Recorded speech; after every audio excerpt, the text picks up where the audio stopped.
After all the recent mass shootings, there's a rush to tighten gun laws nationwide. There's also been a flood of people trying to buy guns before more restrictions are imposed. KPIX 5's Alan Martin gives us a unique vantage point right across the border in Nevada.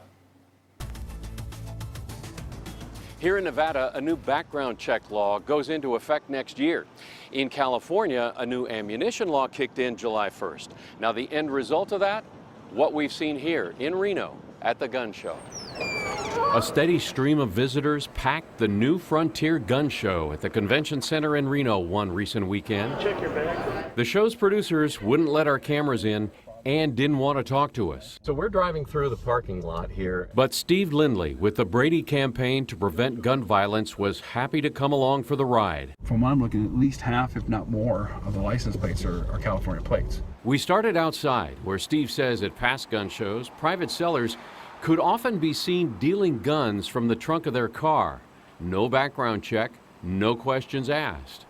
Until Nevada's new background check law goes into effect next year, that's still legal, as long as the gun stays in Nevada. So California residents couldn't come here to purchase firearms because they're not a Nevada resident. But is it atypical for that to happen?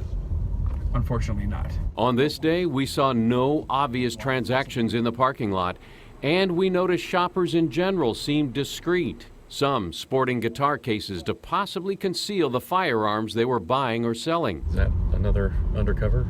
Yes. We also couldn't help but see the unusually heavy law enforcement presence that may have contributed to the low-key atmosphere. Steve, recently retired from the DOJ, admitted he had given his former co-workers a heads up. I think the law enforcement presence was very heavy.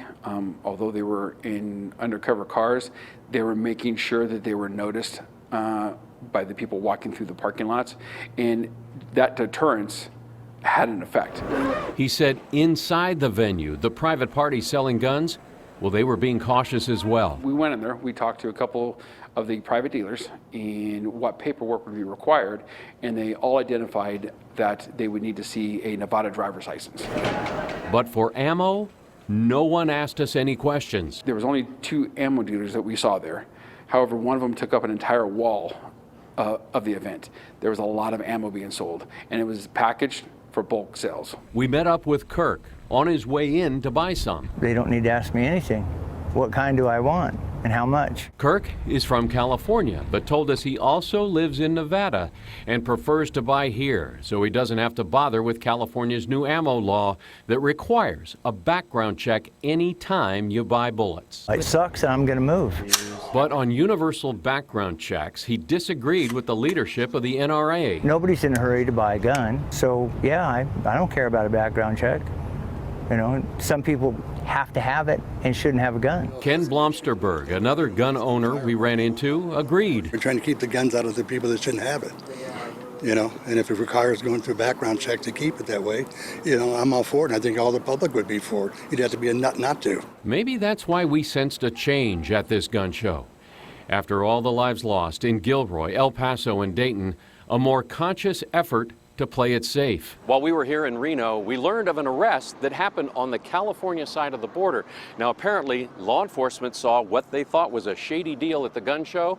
They followed that driver and pulled him over once they crossed the California state line. In Reno, Nevada, Alan Martin, KPIX 5. Gun rights advocates have filed suit to block the new California ammo law, calling it an unconstitutional violation of the Second Amendment.